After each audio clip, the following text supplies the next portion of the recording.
நீங்கள் ஒன்டேரியோவில் car insurance அப்படி home insurance வச்சுட்டு இருக்கிற ஒரு ஆளாக இருப்பீன்னு சொன்னால் கரெக்டாக இந்த வீடியோ பாருங்கள். நான் ஒன்டேரியோவில் லைசன்ஸ் இன்சூரன்ஸ் ப்ரோக்கர். ஓகே, என்கிட்ட நிறைய பேர் கால் பண்ணுவாங்க.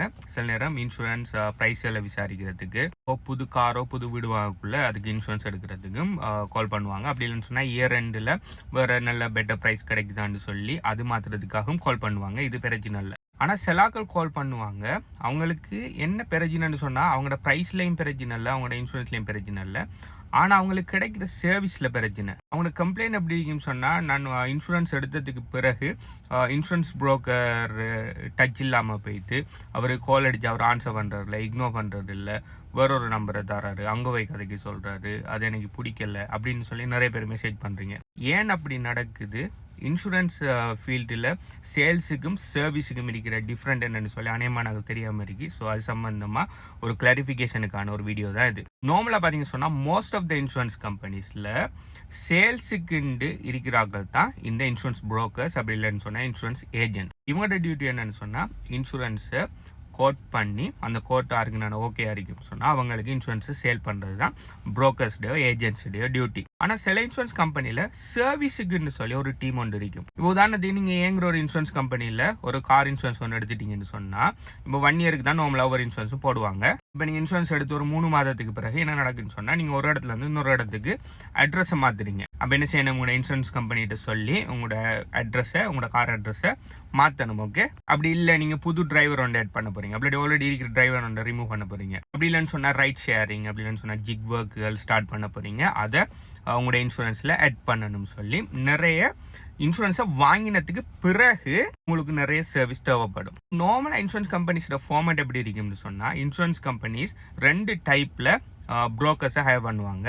ப்ளஸ் புரோக்கர்ஸுக்கோட சேர்த்து அடிஷனலாக சர்வீஸ் டீமையும் சில இன்சூரன்ஸ் புரோக்கரேஜில் ஹையர் பண்ணுவாங்க. சில இன்சூரன்ஸ் புரோக்கரேஜில் பார்த்தீங்கன்னு சொன்னால் இன்சூரன்ஸ் புரோக்கர்ஸ் பார்த்தீங்கன்னு சொன்னால் சர்வீஸ் பண்ண மாட்டாங்க, அவங்க சேல்ஸ் மட்டும் பண்ணுவாங்க. சேல்ஸ் பண்ணிவிட்டு அதுக்கு பிறகு ஏதாவது கிளைண்ட்ஸுக்கு கொஷின்ஸ் டவுட்ஸ் வரும்னு சொன்னால் அவங்க சர்வீஸ் டீமுக்கிட்ட அவங்க கிளைண்ட்டை அனுப்பிவிடுவாங்க. சர்வீஸ் டீம் அவங்களுக்கு ஒரு அட்ரஸ் மாற்றுறதா இருக்கட்டும், டிரைவர் ஆட் பண்ணுறதா இருக்கட்டும், இல்லாட்டி எதுனான என்டோஸ்மெண்ட் போடுறதா இருக்கும், எல்லாத்தையுமே சர்வீஸ் டீம் பார்த்துக்கொள்வாங்க. ஆனால் எல்லா இன்சூரன்ஸ் புரோக்கரேஜ்லேயும் இதே விஷயம் நடக்குமான்னு கேட்டிங்கன்னு சொன்னால் இல்லை. இப்போ எங்கட இன்சூரன்ஸ் புரோக்கரேஜில் பார்த்தீங்கன்னு சொன்னால் இன்ஹவுஸ் புரோக்கர்ஸும் இருக்காங்க, இண்டிபெண்டன்ட் புரோக்கர்ஸும் இருக்காங்க. இன்ஹவுஸ் புரோக்கர்ஸ் யாருன்னு சொன்னால் அவங்க சேலரிக்கு ஒர்க் பண்ணுவாங்க.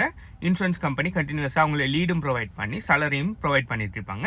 அவங்க இன்சூரன்ஸ் சேல் பண்ணுற விஷயத்தை மட்டும் பார்ப்பாங்க. நாளைக்கு சர்வீஸுக்கு யாருன்னா வந்தால் எங்களோட இன்சூரன்ஸ் புரோக்கரேஜ்லேயே சர்வீஸுக்குன்னு ஒரு டீம் இருக்குது, அவங்கள ட்ரான்ஸ்ஃபர் பண்ணி விடுவாங்க. அதே மாதிரி எங்களோட இன்சூரன்ஸ் புரோக்கரேஜில் இண்டிபெண்டன்ட் புரோக்கர்ஸும் இருக்காங்க. இண்டிபெண்டன்ட் புரோக்கர்ஸ் எப்படின்னு சொன்னால் அவங்க சேலரிக்கு ஒர்க் பண்ணுறதில்ல, அவங்க கமிஷனுக்கு ஒர்க் பண்ணுவாங்க. ஸோ அவங்களுக்கு லீட் கம்பெனி ப்ரொவைட் பண்ணாது, அவங்களே ஓன் லீட் ஜென்ரேட் பண்ணி அவங்களே க்ளோஸ் பண்ணுவாங்க. ஆனால் இண்டிபெண்டன்ட் புரோக்கர்ஸுக்கு ஒரு ஆப்ஷன் இருக்குது, அவங்க வேணும்னு சொன்னால் கம்பெனியோட சர்வீஸ் டீமை இந்த சர்வீஸை எடுத்துக்கொள்ளலாம். அப்படி இல்லைன்னு சொன்னால் அந்த சர்வீஸை அவங்களே மொத்தமாக ப்ரொவைட் பண்ணலாம். சில இண்டிபெண்டன்ட் புரோக்கர்ஸுக்கு அவங்களுக்கு டோட்டலாகவே கிளைண்ட்ஸ் பார்த்தீங்கன்னு சொன்னால் ஒரு 10-20 கிளைண்ட்ஸ் தான் இருக்கும். ஸோ அவங்களுக்கு சர்வீஸ் கொடுக்கறதுக்கு சர்வீஸ் டீமோட சப்போர்ட்டை எடுக்க தேவையில்லைன்னு சொல்லி போட்டு அவங்களே சேல்ஸும் பண்ணி அவங்களே சர்வீஸும் செய்வாங்க. சில இண்டிபெண்டன்ட் புரோக்கர்ஸ் பார்த்தீங்கன்னு சொன்னால் அவங்களுக்கு கிளைண்ட் 100-200 சொல்லி கிளைண்ட் இருக்கும். 100-200 பேர் சர்வீஸையும் பார்க்குறது அவங்களுக்கு ஹேண்டில் பண்ணுறது கஷ்டமாக இருக்கிறதால அவங்க சர்வீஸ் டீமோட சப்போர்ட் எடுப்பாங்க. அப்படி சர்வீஸ் டீமோட சப்போர்ட் எடுக்கக்குள்ள அவங்க அடிஷனலாக மந்த்லி அந்த சர்வீஸ் டீமுக்குரிய பேமெண்ட்டை கொடுக்க வேண்டியிருக்கும். இதுதான் எங்களோட புரோக்கரேஜோட கன்செப்ட். வேறு புரோக்கரேஜில் பார்த்தீங்கன்னு சொன்னால் சில புரோக்கரேஜில் சர்வீஸ் டீம் இருக்காது. சில புரோக்கரேஜில் பார்த்தீங்கன்னு சொன்னால் கட்டாயம் இன்சூரன்ஸ் புரோக்கர் சர்வீஸ் பண்ணக்கூடாது, மொத்தமாக எல்லாத்தையுமே சர்வீஸ் டீமில் தான் செய்யணும்னு சொல்லி சில ரூல்ஸ்கள் இருக்கும். இப்போ என்கிட்ட வந்து இந்த கொஷன் இந்த கேள்வியெல்லாம் பார்த்தீங்கன்னு சொன்னால் மேபி என்ன நடந்திருக்கலாம்னு சொன்னால் அந்த பர்டிகுலர் புரோக்கரோ ஏஜென்ட் பார்த்தீங்கன்னு சொன்னால் சேல்ஸுக்கு மட்டும் பொறுப்பாக இருந்திருப்பாரு, அந்த வர சர்வீஸ் எல்லாத்தையுமே சர்வீஸ் டீமுக்கு அவுட் சோர்ஸ் பண்ணியிருப்பாரு. இப்போ நீங்கள் கால் எடுத்து முதலாவது இன்சூரன்ஸ் பை பண்ணிட்டீங்க, பண்ணி முடிச்சதுக்கு பிறகு நீங்கள் சர்வீஸ் ஏதாவது செய்யணும்னு சொன்னால் அவரோட சர்வீஸ் டீமுக்கு, அதாவது அந்த இன்சூரன்ஸ் புரோக்கரேஜோட சர்வீஸ் டீமை தான் கண்டெக்ட் பண்ணணும். இந்த கொஷனை நான் என்கிட்ட கேட்டு வராங்களுக்கு ஓகே இந்த புரோக்கருக்கு கால் எடுத்து அவர் ஆன்சர் பண்ணுறாரு இல்லை, அவர் இன்னொரு நம்பரை தராரு, அவங்க போய் பேசுங்கன்னு சொல்லி அது எனக்கு பிடிக்கலன்னு சொல்லுவாங்க. ஓகே, அதுக்கப்புறம் எனக்கு விளங்கி நிற்க ஓகே நிறைய பேருக்கு இந்த கன்செப்ட் விளங்கல, ஸோ ஒரு வீடியோவில் இதை கிளாரிஃபை பண்ணி விடுவோம்னு சொல்லிட்டு எல்லா புரோக்கரேஜ்லேயும் சேல்ஸுக்குன்னு ஒரு டீம் இருக்கும், சர்வீஸுக்குன்னு ஒரு டீம் இருக்கும். நீங்கள் முதல்ல இன்சூரன்ஸ் எடுக்கல நீங்கள் பேசுகிறது சேல்ஸ் டீம்கிட்ட.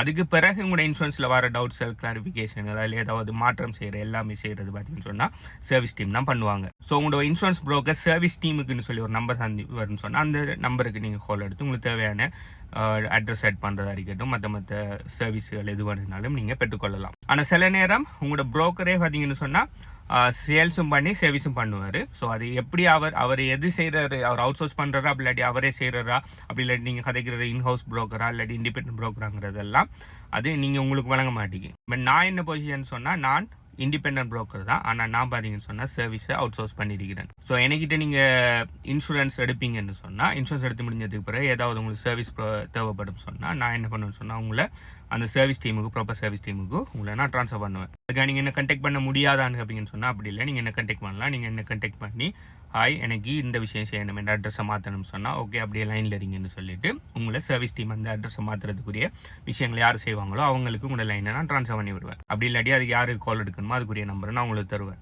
ஸோ இப்போ உங்களுக்கு ஏன் நான் இன்னொரு உங்களோட ப்ரோக்கரோ ஏஜென்ட் இன்னொரு ஆள் நம்பரை தாரனுங்கிற அந்த டவுட் உங்களுக்கு கிளியர் ஆகிருக்குன்னு சொல்லி நினைக்கிறேன். நான் ஒன்டேரியோட லைசன்ஸ் இன்சூரன்ஸ் ப்ரோக்கர். நீங்கள் புது கார் எடுக்கிறேன்னு சொன்னாலும் சரி, அப்படி புது வீடு வாங்க போறீங்கன்னு சொன்னாலும் சரி, அப்படி இல்லை உங்களோட இன்சூரன்ஸ் முடிய போகுது, மற்ற வேறு நல்ல ரேட்டுகள் எதுனால பார்க்கணும், அப்படி நல்ல சர்வீஸ்கள் பார்க்கணும்னு சொல்லி நீங்கள் நினச்சிட்டு இருப்பீங்கன்னு சொன்னால் ப்ளஸ் உங்களோட டேட் ஒரு 10 to 15 நாள் ரினியூவலுக்கு இருக்கக்குள்ள எனக்கு நீங்கள் கால் பண்ணினீங்கன்னு சொன்னால் எனக்கு என்ன ரேட் உங்களுக்கு தெரியலுமோ அந்த கோட்டை உங்களுக்கு நான் தருவேன். என்ன கண்டெக்ட் பண்ணுற டீட்டெயில்ஸ் பார்த்தீங்கன்னு சொன்னால் இந்த நேமில் இருக்குது இல்லாட்டி இந்த பயோவில் இருக்குது. அப்படி இல்லைன்னு சொன்னால் எனக்கு டிரெக்ட் மெசேஜ் பண்ணிங்கன்னு சொன்னால் உங்களுக்கு ஆட்டோ ரிப்ளையாக வரும். ஓகே, ஸோ இந்த வீடியோ உங்களுக்கு இப்போ தேவைப்படாட்டி ஃபியூச்சரில் தேவைப்படலாம். சேவ் பண்ணி வச்சுக்கொள்ளுங்க. பை.